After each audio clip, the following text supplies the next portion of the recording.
and welcome to the Rondo. We're back. It's an early morning this morning. Where we're recording from? What's the time, Marcus? It's 11 a.m., mate. On a Sunday. At 11 a.m., you know. But anyhow, we're back. It's international break, so, you know, this is going to be a bit of a different episode where we're going to reflect on the season so far. We're not going to talk about those rubbish little friendlies. I mean, to be fair, I caught the England game. Wasn't too bad. Marcus, you watched any of the international friendlies going on? No, I saw the highlights of the Portugal game, and that's about it. There we go. So we're going to talk about the Premier League so far. So we're going to do a team of the season. We're going to talk about flops of the season, surprises, disappointments, and then we're going to have our bonus topic where we're going to talk a little bit about, because we've been seeing in this international break a couple of footballers, you know, have taken the time to rest and recover and do different things. And we're seeing a lot of backlash on social media. So we're going to discuss a little bit about that in our bonus topic. But cool. Without further ado, it's your boy AA hosting. I even forgot to say that. I'm joined by Marcus, you know what it is. my co-host, always. And yeah, as I said, it's an early morning today, so it's only the two co-hosts who are showing the grit to deliver you another show today. So there we go. Cool. So the Premier League so far, I think before we go into the team of the season, we talk about how the league's been. How have you found the Premier League so far? 11 games in, it's starting to shape up. Chelsea not looking too bad, but how have you found it? I don't know if it's just because Chelsea are doing decently well, but this is the most entertaining Premier League I feel like we've had in a while. Like in the last Definitely skewed by Chelsea doing well. in the last 3 years, I feel like it's very competitive. I feel like the teams at the top, there's not too much in between them. The teams at the bottom as well, they're quite close. Then you have that pack in the middle, and it's like anyone can take points out of anyone, and that's vintage Premier League, which we love to see. So I'm actually quite excited for this season. I feel like the second half is going to have so many twists and turns. Fair enough. All right, Carl. Kind of. Where were we on the Premier League season so far? Yeah, for me, it's been pretty good. I mean, obviously Liverpool top of the league, so that's beautiful to see. But on the whole, I think the league's been entertaining. I think it's very entertaining the fact that nobody looks a cut above the rest. So in sort of any level, I mean, the relegation teams, even there's a bit of a battle. The top four, there's a lot of teams involved in that. And for the title, obviously Liverpool are leading it, but I don't think we're a cut above the rest, I would say. I think we're doing the best at the moment, and I still think that the title race is going to be quite interesting as well. So I think in a lot of other seasons, even by this stage, you started to see the league really start to break out. And it's only kind of a couple of teams fighting for each of the major things this season, which I think is interesting to see. I do think the only thing for me is I think the big games haven't been the most entertaining. I just think the quality in them has not been tip-top, and I think that's actually... You don't think it's teams cancelling out each other? I think teams are cancelling out each other a little bit, but I just also think that, I don't know, I think the Premier League is, you know, very good and very competitive, but I don't actually think this season there's a huge gap between, like, the top teams and even down to, like, 11th. Like, so I'm not really seeing as much from those big games as I would have liked. I also think it's because quite a lot of them don't play, like City don't really play attractive football. Arsenal don't play attractive football. Liverpool's football is still fairly exciting, but it's come down a couple levels from the times of Klopp. Chelsea have got a bit to them, but I don't think they have the confidence. And then those are kind of the best four teams. So it's like, you haven't seen a lot, whereas I thought, you know, with Arsenal, Liverpool and City, you know, how far they are in their projects and the type of players they have, I thought we'd start to be getting towards, you know, the games of like City and Liverpool back in the day, which I thought were, you know, some of the best games we've seen in Premier League history in terms of the quality. But it still feels like we're a while away from that. I thought this season was going to be like a 90+ point season in terms of winning it. I think it's going to be like in the 80s. And I thought Arsenal and City's football would improve, and it's almost got worse. So yeah, Still have time for the tactical tweaks for the remainder of the season, though. Cool. But anyway, let's go into the team of the season. So do you have a team? You have one. Okay, cool. So let's talk about both of ours. I'll start with mine first. Then basically, what we're gonna do. We should do goalkeeper, and go for each position. Okay, nice. Okay, yeah, cool. Let's do that. All right, cool. In goal. So who did you have? So let me just give you a bit of a backdrop. With my team, I didn't go for not in all positions. I didn't go for like the name that everyone wants, the name that everyone thinks of. I went for outsiders, people I believe deserve a bit of praise for the seasons they've had. And whilst this person's team has been absolutely horrible, like the team has been trashed this season, I feel like compared to what we've seen from him the season before, and I think he joined. He joined last season. Compared to what we saw from him last season, he's actually improved quite significantly. So I'm going for my goalkeeper as Onana. Oh, when you said my goalkeeper, I thought you were about to say Sanchez. No, not Sanchez. No, my God, I was about to say cut the show. I feel like Onana cut the show. Onana has been good this season. What I will say is that United's defense has not been good at all. They've been leaking goals. They've not been. When I say leaking goals, they only conceded one more goal than Arsenal, but they haven't been structured enough. But despite that, they still have Onana at the back. He's been great at shot stopping this season. His distribution has also gone back to the level that we saw at Inter Milan, and I like to praise him for that. I feel like he deserves praise, and I put him in my team as the goalkeeper. Fairs. No, to be fair, I think he's had a good season. I think he's been all right. I still think he's performed well, so I can hear what you're saying. I've gone for Raya. I still think Raya's performed at a higher level. I know you like to go for, perhaps the unorthodox choice, but I think it's David Raya. I think he deserves it as well, given the way that he's improved. I think you think of the start of last season, after coming in for Ramsdale, it was a bit of a shaky start for him. I think a lot of Ramsdale was a bit of like a fan favourite. I think a lot of the negative sort of just energy around him affected his performances, but I think this season's been really good. Some excellent claims. He's he commands. Very good at claiming from crosses. Really good at claiming from crosses. One of the best I've seen in the Premier League recently. He's not that tall, which is quite surprising. Yeah, he's not that tall, but he comes out, he claims it. Yeah. He leads that box so well. You think about the amount of times Arsenal have been holding on to a lead in like the last 10 minutes, which they've been doing a lot. They ain't been that convincing. He's come out, he's claimed crosses. He's made some really good saves, some really top saves, particularly towards the start of the season. I think he's been the best keeper. But how do you want to decide it? Should we go for Raya? Are we doing like a joint team? Yeah, we're gonna submit a joint team. I don't have a problem with Raya because I do believe he's been good. But Let's go for Raya. Let's go for Raya. I think I can't have a United keeper in there. I'm sorry, they've been too lackluster. Yeah, okay, fair enough. Cool. Right back. We'll go for who's mine? I'll start with this one. Oh, mine's actually. So I went for a different one. To maybe I think a lot of people have noticed his good performances. So I've gone for Ola Aina. I think he's been brilliant. Honestly, I think he's been quite good for a while. Obviously, I'm Nigerian. For those that don't know, so I see him in the Nigerian national team, and he's been Do you see what he done the other day? Oh yeah, which is hilarious. Taking on his man, asking for the ball back, real G. But yeah, he's been top for Nigeria. But in the Premier League, he's been so good over the last 2 seasons. He's one of the players where I'm convinced that he might be Champions League level, like in terms of the. He's played around about that level when he was at Italy, so it's not really surprising. Oh, who did he play for in Italy? I think it was when who was it? I think it was Roma. He played for Roma for a bit. Okay, fair. Yeah, so he's a top player. I know he was quite highly rated when he was coming up. He was at Chelsea Academy. Yeah. But honestly, defensively fantastic, going forward, real nice. The way he added goals and combines, adding a couple of goals as well. He's honestly been one of the best right backs this season. Honourable mention to Trent, who I think's been really good as well. But I just think we haven't seen as much of Trent's attacking, and I think when you look at what Ola Aina is doing, I have to shout him up. So he's my right back. I also went for Ola Aina. I thought he's been a revelation this season. We've seen a lot more of him going forward, and also a new aura and confidence around him. I know last week we spoke about them vibing in the changing rooms, but he's actually shown it on the pitch as well. So who am I to say anything? And Nottingham Forest also have, I think, the second best defensive record in the league behind Liverpool, and he's part of that back four that's kept so many clean sheets and so many goals from being conceded this season. So yeah, all props and praise to him. Nice.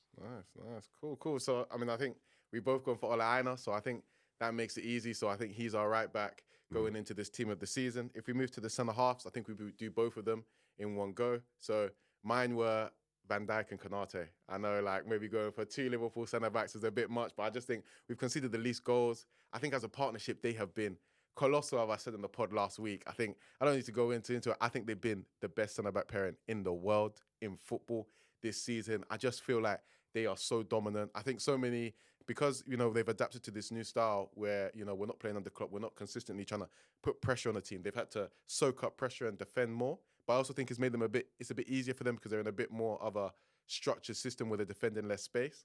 And now they're on a level playing field to other centre backs. They just look so dominant. I am just always feeling so comfortable in games. Like I said before, Van Dijk don't lose anything in the air, dog. And Konate don't lose anything on the ground.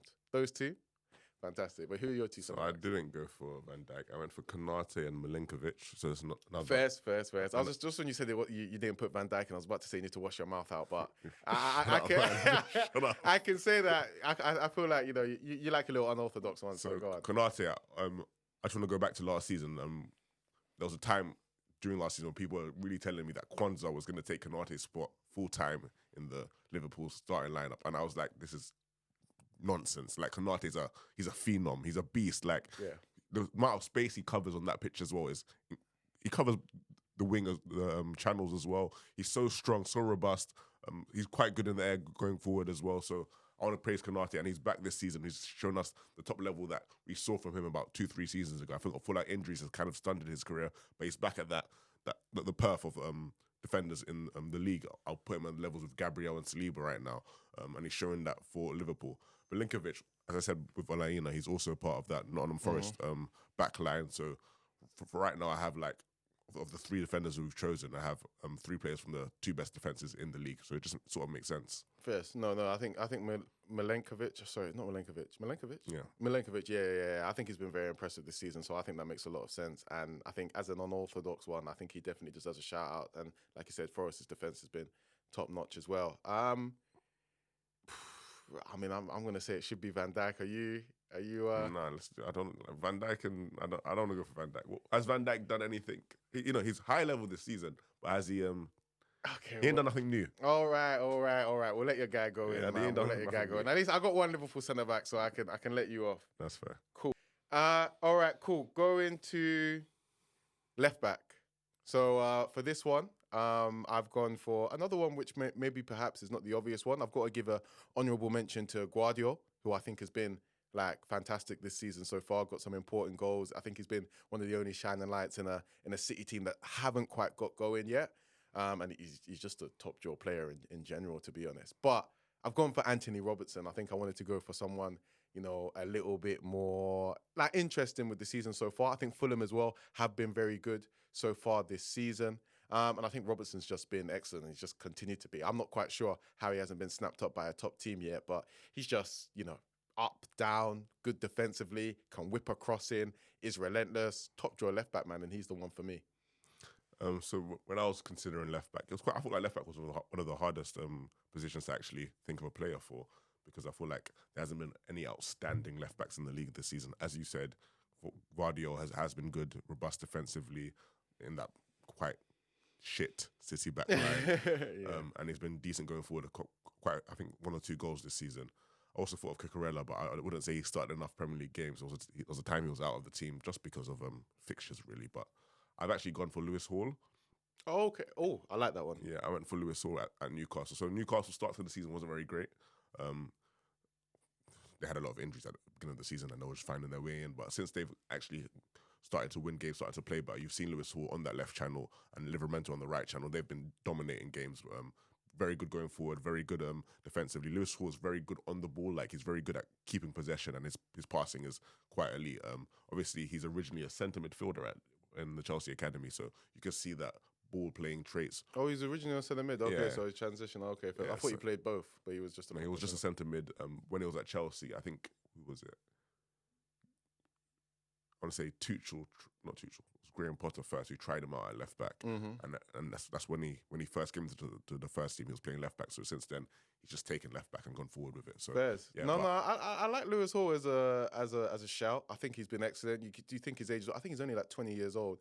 And I think Robertson's one that he's looked good, but I don't think there's been as much of a marked improvement. And I don't think he's been as good as Lewis Hall, to be honest. Okay. And I'm gonna go for Lewis Hall. I'm hearing that, man. I'm hearing that. That's a shout, man. He was even good for England the other day, and I was probably like, "What now? What a little player!" But and England need a left back as well. Yeah. No, he's balling out, man. Which is good to see, because he was brought in for a fair bit of dough. Money, and he wasn't really played in the first season. Yeah, he didn't really play. And people were getting on to him. I was thinking, bro, he's a young kid. He's got a lot of talent. Like, I don't know why. Bro, football fans are ruthless these days. They're saying, he's bought for a lot. He's English and he's young. And we could all see he's a top talent. Now you're seeing it, 30 million now? Yeah. And he could be, it. well worth it now, isn't it? And I didn't think it was that bad of a signing. No, when you're making the gamble, when you've seen someone's quality and talent. So, just give it time to flourish. Yeah, but people didn't want to. He was literally someone who got cooked a bit last season in terms of the fee, but now he looks well worth it. Top player. Cool. I think we'll do the midfield pivot in one go as well. I think we have the same pivot. Pivot, I went for like the with the obvious one. Yeah. Gravenberch and Caicedo. Caicedo, Oh, yeah. come on, man. I think that's easy for both. Like, I feel like Gravenberch, again, we think of the story. You think about the way that he's come into a DM position that he hasn't played. He's been immense. And I think what has also kind of shocked the Premier League is the fact that even when you're looking at Gravenberch, like some games we see his on-the-ball capability and it looks top draw, but what's been so consistent is him defensively, which for Gravenberch is something where last season we were all saying you're a physical phenomenon in terms of the fact you're like 6'3", fairly built, and you're rubbish at defending, you're rubbish at duels. Like I used to get so frustrated with him. Like I used to be like, you just don't make sense. Like I don't want to say the type of words that I used to call him, but but I was just so dumbfounded. But now, fantastic defensively, and it is really good to see. So I think he definitely goes in there. I think he's been such a good story for the season. Now I think we both know the other one is, why don't you tell us a bit? Yeah, so I just want to put a disclaimer. People think I hate Caicedo. I don't hate Caicedo. Yeah, I don't hate Caicedo. You be getting on to him. I'm gonna say something really quickly. Just bear with me. Yeah, the level that Caicedo is displaying right now is top level. Yeah, and this is what I expect of him. I might expect him to reach this level.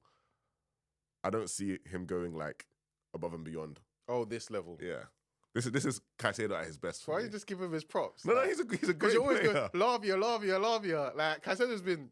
I think Caicedo's been superb. He's been good. I think he's been superb. He's been one of the best midfielders in the league, 100%. Yeah, exactly. So is that not superb? It's good. It's good. I like him. He's a Chelsea player. It's fantastic. He covers so much ground on the pitch. Tackling left, right, and centre. Has added some attacking displays to his game. Progressive passing as well. 100%. He's got all the. Yeah, I think he's looked at like the player that you bought. I mean, I still don't think he's worth that fee. I think that fee's insane, but it's at least at the level where you're not going to complain about it. I always thought Caicedo was like a 70, 80 million midfielder. And he's showing that. And he's showing that level. I think last season it was because he was looking like a 30, 40 million midfielder. No, but he wasn't bad last season. He was bad. He was bad when he first came in. Yeah. After the first few months, he's actually been playing at this level for quite a while. Yeah, he has. Yeah, I'll give him that credit, and I've been saying, and that's why I've given him like a lot of props this season since like literally January, February of this year. He's been fantastic, but the first few months were a bit slow. But I think he was taking time to adapt, and I also don't think Chelsea weren't really together, and I don't think Poch's. He's even said himself. I don't think his tactics and his instructions. He didn't say. He said Poch didn't teach them any tactics. That's what Caicedo said. Poch did not teach Chelsea any tactics. What type of crazy manager is this? Just running. But in some games, it felt like that with Chelsea. It just felt like they were just running. Yeah, it's true. But it looked like. But apparently, I've heard with Poch, it takes a while with him because towards the end of last season, it looked like he was starting to play a bit like a team. But yeah, for the start of the season was a bit of a mess. But anyway, cool. So our pivot is Caicedo and Gravenberch. Do we have the same 10? No. Okay, so I've gone for Cole Palmer. I think he's been excellent this season. Well, Cole Palmer not in big games. I think he's been excellent this season. He's got a number of goals and assists. You think about the performance versus Brighton, which I just thought was, insane. 4 goals and just some of the passes, some of the play. I think, what was it? The pass to Pedro Neto against Newcastle. He's just had some highlight reels where he's been top draw. He's been one of the most exciting talents in the league. So he goes in camp for me. So, you know what I feel about Cole Palmer. Amazing player, scintillating. But I am going to tax him for the games that he has sort of disappeared in. Okay. Because that's only because I have really high expectations of Cole Palmer. I need him to set the league alight. You must be disappointed because you've really put him in big conversations. So. No, he belongs in those conversations, but he's not showing it as often as I would like. And if you look at his stats, he's got 6 goals, I think 6 assists. 3 of those goals came in one game. 3 of those assists came in one game as well. So like I'm not trying to be too stat padder. That's not what I'm saying. I'm not trying to be too sounds like it. I'm not trying to be too harsh on him. He is a phenomenal player, one of the best in the league, but I just want a bit more from him. I went for another unorthodox 10. So I've got 2 players in mind, yeah. I've picked one, but the 2 players I had in mind were Morgan Rogers and Kulusevski. So Morgan Rogers at Aston Villa, I feel like he's been very good this season. I think that he's been their best player. Duran's been coming off the bench, so in their starting lineup, he's been their best player. Probably, yeah. He's so strong going forward. Like you can't get the ball off him. His dribbling is to elite level, and he's adding goals and assists to his game. He hasn't got. But the end product's a bit inconsistent. Yes, he hasn't got as many goals and assists as you'd like him to do. But he's so intrinsic for that Aston Villa attack that I have to praise him. Kulusevski he was a shout. I think he's very good for Tottenham this season. He's probably been their best player, but him or Brendan Johnson. But yeah, I've gone for Morgan Rogers. Oh, you went for Morgan Rogers? Yeah. I like Kulu. Really? Yeah, I like Kulu. Like, I think Kulu's been very good this season. I don't want to put. I can't put Morgan Rogers over Palmer Palmer. just because the difference in quality is too much for me. But I can put Kulu in over Palmer, and I like his story. Oh. Should we put Kulu in? No, it doesn't. Like, we didn't have it for each, but we'll just. Yeah, because what I'm going to do, we're going to have an Instagram post with like Rondo's team of the season, then R2, and then people who watch the episode, they'll just see that Kulu somehow ended up in there. Yeah, so. we can go with Kulu. Yeah, let's put Kulu in. I like that. Yeah, I've liked Kulu for a while. I remember when he first came to Spurs. I think it was on loan. Got quite a few goals and assists. He looked very good in that right wing position. Last season he wasn't as good. This season we're seeing him pick it up a bit more. He's much better than Maddison in the 8/10 role, which is quite surprising. To displace Maddison as well at 10, who's still, I think Maddison has had a good season. Yeah, of course. And is a good player overall. I think, he definitely deserves his credit. And I've just liked the transition from wing to that position. And I was seeing signs of it last season, but I think this season he's really kicked on, made that position his own, and he's been one of the shining lights in the league. What's surprising about Kulu to me is he's not very athletically blessed, not physically blessed either, but the way he manipulates the ball, it kind of makes up for that, which is amazing to see, actually. I love players that maybe like sometimes they're lacking in a department. Normally physically, when they're lacking physically in a department, like you said, he's not the quickest or the strongest, but because they're so technically superb, Gifted, yeah. like you still see them, really able to influence on the pitch. It's like Bernardo Silva is one who does it proper, and I'm liking seeing it from Kulu as well, so I agree with that. Cool. Let's quickly go into the front three. We don't have too much time. Left wing. Oh, Mbeumo. Oh, I went for Mbeumo as well. Yeah. I wanted to squeeze him in. Obviously, he's normally a right wing, but I think we have the same player in that right wing. I mean, we'd have to go for afters if it wasn't. But you might be surprised, brother. But yeah, I'm going for Mbeumo left wing. I think he deserves to be in there. I think I wanted to get a Barclays man in there, and I think he's been superb. I think him and Chris Wood are like second and third going into the Golden Boot race. So yeah, I put him in. I just think he's been top draw. And I've always said, you see Mbeumo, if he had a skin fade, short back and size, and he wasn't bald, he's only 25 years of age. You'd be honestly looked at one of the best talent coming into the league. But because people think he's 32, people don't shout. Do you think he deserves to be playing at a level higher than Brentford? He's the type of player that definitely could, but he's also the type of player that it could also just be like a Barclays man, like a star player for a mid-table team. He's one of those where it's not like, when you're looking at certain players in the mid-table team and you're like, how on earth are you, you're going to get snapped up. Like, how are you on earth are you playing at that level? And where there's others where like, you could definitely make the step up, but you could also stay there. A bit like a Eze, rather than like an Elise. Okay, makes sense. Yeah, so I'm guessing you went for Chris Wood as your striker then? Yeah, I went for Chris Wood as my striker. Oh, I didn't. Well, your left wing is Mbeumo, so he's there. Okay, so striker, I went for Chris Wood. I think Haaland's been fantastic, honourable mention to him. But like with this team of the season so far, because it's not like the end of the season where you have to bring in the obvious ones. I like to bring in a bit of, players who have surprised me, players who are doing well. And Chris Wood, for me, I think has been fantastic. If you've watched it, he's got the goals. And if you've watched him as well, his general play has been proper top-notch, Like, he scored some goals where I'm like, bro, like, you little tech man. I didn't know you had that to you. So, I've gone for him up top. I don't like the genre of Chris Wood as a player. Let me just put that out there first. I hear it still. He's been amazing this season. Got a ton of goals this season. I just don't like that genre of striker. So I've gone for someone a bit left of field. I've gone for Liam Delap. Okay. Bro, in the team of the season so far. Yeah, he's been amazing this season. Yeah, he's been amazing, but he's not like, because his team's so crap. Like, okay, exactly. His team's crap, and he's still getting enough. Like he's got his finishing 4 goals, bro. Doesn't matter. His finishing is amazing. It's proper.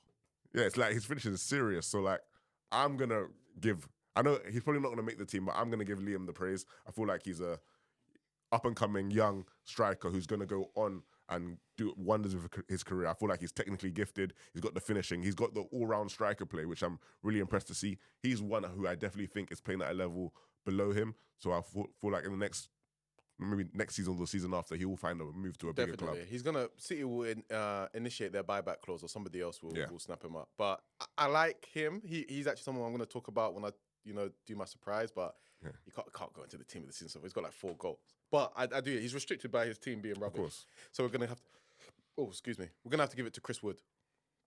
And in that right wing, it's the player of the season so far for me, Mo Salah. I think he's been the best player in the league. I think Yes, he has been the best player in the league so far, without a shadow of a doubt. Please That's not true. Yes, it is. That's Yes, it is. just And also, not true. and also, What please the don't heck? interrupt me as well. No, you're just lying. It's not Stop, true. Get out of here. He's been the best player in the league He has so not far. been the best player in the league. I think what we're seeing from Mo Salah right now is absolutely ridiculous, man. At the age he is, everybody, we were hearing so many years going on and on. We hear Mo Salah's finished. He's lost his pace. He's lost some of his power. The man adapts. Pause for I think a breath, he's mate. been Pause for a breath. absolutely fantastic. Pause for a breath. No, I think he's been absolutely fantastic this season. The creativity, the goals. He is just a cut above the rest, man. The absolute best player in the league. Stand up, AA. And I think, honestly, if Liverpool go the way that they might go, he might be on a Ballon d'Or chart this season. My God. Okay, so we're done with the glazing now, yeah? So Mo Salah has been phenomenal this season. He's continued to get all the stats that we require of him, the assists, the goals. He's almost like propping Liverpool up, because I wouldn't say Liverpool have been great. There's been quite a few games where they need that Mo Salah brilliance. They need that Mo Salah chance And he's delivered. to finish off games. And he has delivered. And he's been delivering for the last 6-7 years now, however long it is. And he definitely deserves to be in this team. I wouldn't say he's been the best player in the league. I would even say players like Ryan Gravenberch have been more important for Liverpool. Players like Van Dijk and Alisson have... Van Dijk and Konate have been more He's been the important best for player. He's Liverpool. the game changer, man. Fair enough. I wouldn't say, the man that they I wouldn't say he's perform, been the best player in the league. That I can't give to Who's him. been? Do you feel like he's been like Konate for me has been better than Mo Salah this season? Konate's been fantastic. He's a defender. He does his job. Doesn't matter. See, Game changers. This is your problem. Game changers are the best players. Defenders deserve their praise as well. Stop it, man. Just because he's an attacker doesn't mean he gets any priority. Game changers are the best players. Not necessarily. Are the best So players. far this season, Mo Salah has not been the best player. He's been the best player, say man. that. He's been a great player. He's been amazing, but he's not been the best player in the league. And even in that right wing spot, like Bukayo Saka, people like you working back office. Bukayo Saka's right there behind him. Bukayo Saka's been very good this season with the assists as well. And that brilliant goal he scored against what was it? Was it Tottenham? Liverpool? No, it was Liverpool. The Liverpool goal where he destroyed Robertson. Oh my God! All right. Like, he's still not been as good as Salah. Huh? But anyway, he's your right wing. It's Mo Salah as well, but he's not been the best player in the league this season. I'm trying to make that clear. So we have our team. So I think our team is what? What was it? I should have been noting it down. So we had Raya in goal. Yep. We had Ola Aina at right back. We had Konate at right centre back. We had Milenkovic left centre back. We had Lewis Hall left back. We had Caicedo DM along with Gravenberch. Correct. So fantastic pivot. Imagine bucking that. Then we had Kulusevski in cam. Mm-hmm. We had Salah right wing. We had Chris Wood up top. And we had Mbeumo left wing. Yeah. I like that. I like that very much. Cool. Into our remaining topics. So I think we've been positive for so long. So I think, on the Rondo, we are also negative on this show as well. So I think it's good for us to do the flop of the season so far. So what's your thoughts on that? So when you asked me this, I was confused. Do you mean player or team? Player. Oh, you meant player. Okay. Well, player and team. Why not? Why stop the negativity with just a player? Why not expand it? Okay. My team is Crystal Palace. Okay. Yes, I know they lost to Elise, but they still have quite decent players, made quite decent signings. Obviously, Nketiah came in. You saw the form of Mateta towards the end of the season. They'll still have Eze. I just feel like they've underperformed in every regard. Eze is not the same player he was. Like, he is the same player, but he's not actually doing anything to. He's not stepped lift, up. Yeah, to lift the team. He needs to lift the team. They've lost their talisman in Elise. He needs to be that next one to kind of bring the team to a level where they can compete for mid-table at least. And I'm not just seeing that. So I've been quite disappointed by them this season. I'm going to let you go and play. Let me think of a player quickly. I'm going to go for flop. Player. Give me a while to think about that as well. Or did you do team as well? I did a team as well. Okay, cool. So team for me is the thing is I was actually split between you've said Palace. I was actually gonna say Palace because I was gonna say I'm actually not that surprised about the way Man United have performed. But I think my other one is Man United. I think it's not the most interesting argument. I think we know it. Man United Ruud van Nistelrooy I think has done a good job of getting a couple of I think he was undefeated over his 2-game span, but they've gone a bit more up the table now, so they might be able to recover it a little bit with the Morum coming in. But so far, they're about 13th. They moved one place up. They moved one place up, but they're a bit close in terms of points. I think they were 13th before, and they were really 13th. Now they're 4 points off Yeah. third. But United have not been where they need to be. That's why Of they've had course. to sack their manager. Ten Hag is the first manager to go. So they're the obvious answer. Some of the performances, losing 3-0 to Liverpool at OT. They've lost to like mid-table. They've just been all over the place. It's Ten Hag had to go, so they're the obvious choice. Player. Who do you think for player? So this is not agenda based, but I'm doing this. It's a signing, yeah. It's a flop signing for me. Raheem Sterling. Okay. I think he's gone to Arsenal. It's early alone. He's gone to Arsenal and he's contributed nothing. Okay. When he comes on, he doesn't add anything to their game. They're not even starting. They're still going for the likes of Nelly, and I know Nelly in the past. He's been very good. When I say Nelly, I'm talking about Martinelli. He's been very good for Arsenal, but this season he hasn't been to the level that they require of him. And Sterling still can't make the team. He's still not starting. Can't add much. Yeah, so for me, that's just a flop for someone who's been so highly rated in his career, and he's only 29. I know he's been playing since a young age, but you expect a bit more from him. I think Arsenal bought him to add that sort of title-winning experience, to add that, to bring up the level of the players, and I don't think he's actually doing that. I don't think he's doing anything, and it's a waste of them paying his salary right now. But yeah. Yeah. I mean, for me, so just kind of thought of two. I remembered now because I thought about it yesterday. But so there's two players. So I think they're both disappointments rather than flops. I wouldn't go that far. But one is Foden. I just think Foden was the PFA player of the season last season. I thought he was fantastic. The goals he scored, so many important goals. And, while KDB was out, he was really able to, carry City for a portion of the season, and then also ball out when those players returned. But this season, I know he started off a bit injured, but he's just not really making much of an impact at City. He's kind of fallen back into the player he was before, like a bit more of a cog in the system. And I know the way Pep tinkers with things kind of affects him. This is definitely Pep's fault, by the way. Yeah, he's kind of taken that role ahead of him. He just took him out for the first 6 games of the season. For what reason? I don't know, because he was only injured for 2 or 3, and then he dropped him. And then now he's kind of taken him a while to kick on. And it's like all of that confidence that he would have had coming to the season, which is also marked a little bit by his poor performance in the Euros. You think if you put him straight into the team, you put that faith into him, you told him it's his team. This is City. Go back to what you were doing before. But he hasn't given that to him, and he just hasn't really impressed me that much. Pep does this at the beginning of seasons, to be honest.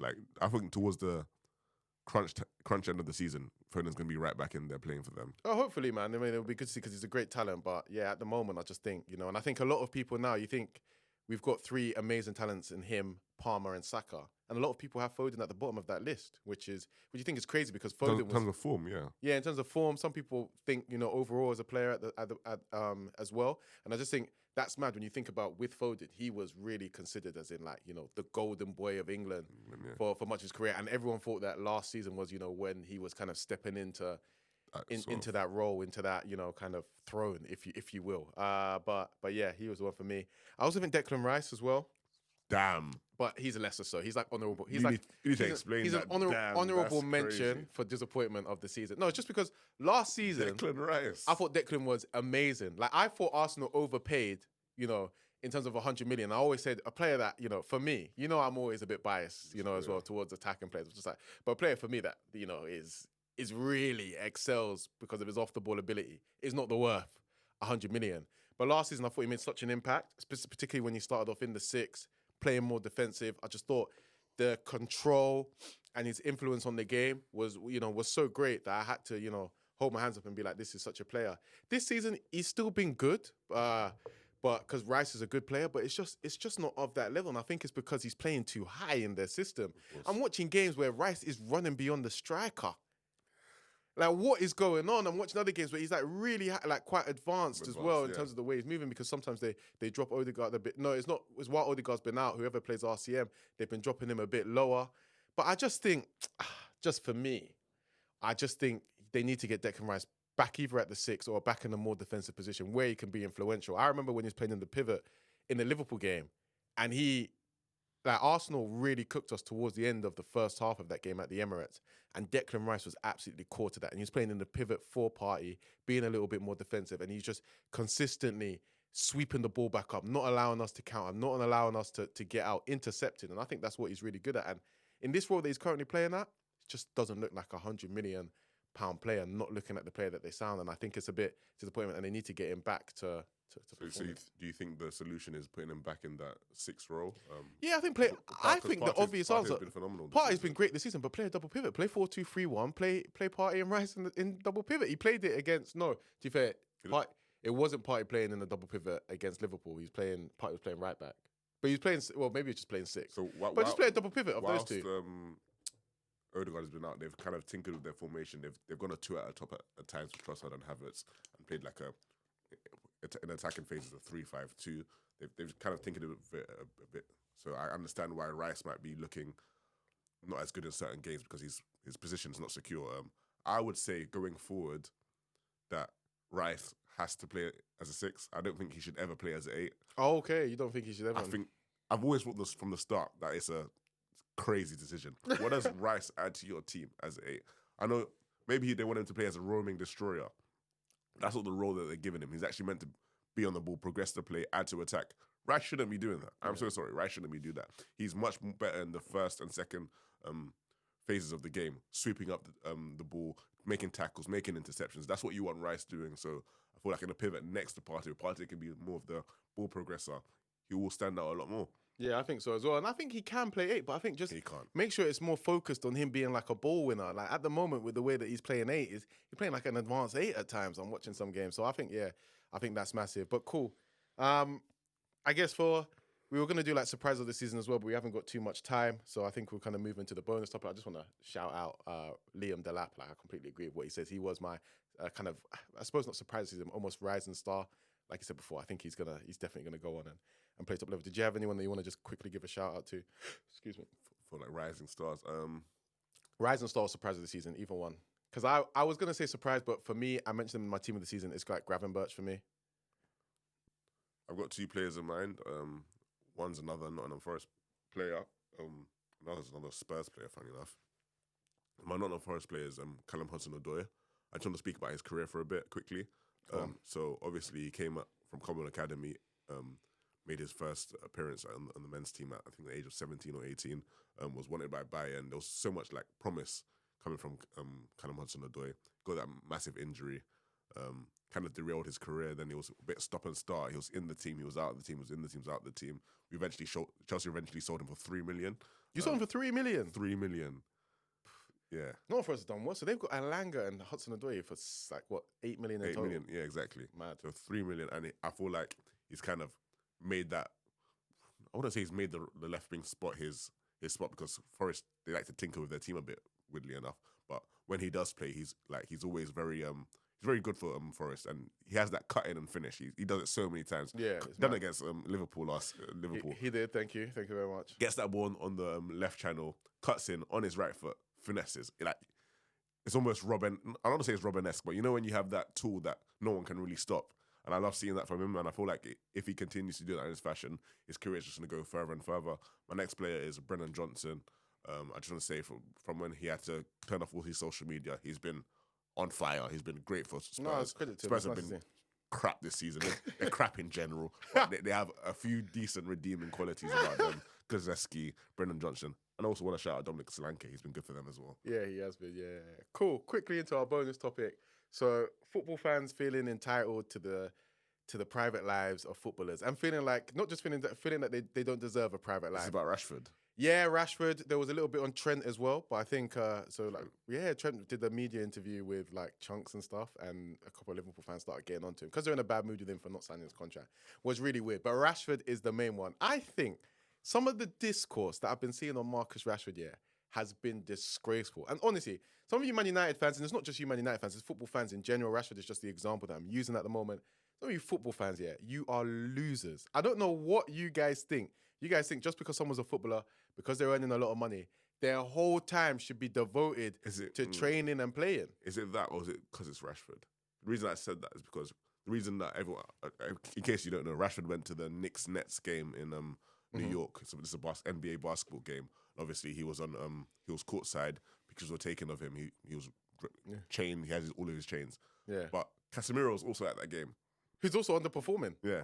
And no one's talked about Casemiro. So is it a problem that fans have with players in general, or is it just a problem they have with Marcus Rashford. Well, it's a player like Marcus Rashford. I think definitely. I mean, What he's does like Marcus Rashford mean? I think What are you alluding to? he's a bit flashy, you know. They would say and stuff like that. The way that he's dressed, he's an easier target for the tabloids, and I think football fans then feed into it. Okay. Also, he's been a bit of a because he's on big wages at the club. He's been a bit of a scapegoat at Man United. And listen, I think it definitely attracts more attention. People, football fans pick their targets, and that's my problem with it. I like Rashford. You know, has been underperforming at Man United. If you see him not playing badly, you can get onto him. I still don't like it when you perhaps make a big target of him. You know, sometimes I've seen Man United play badly in general and he's picked out for no reason.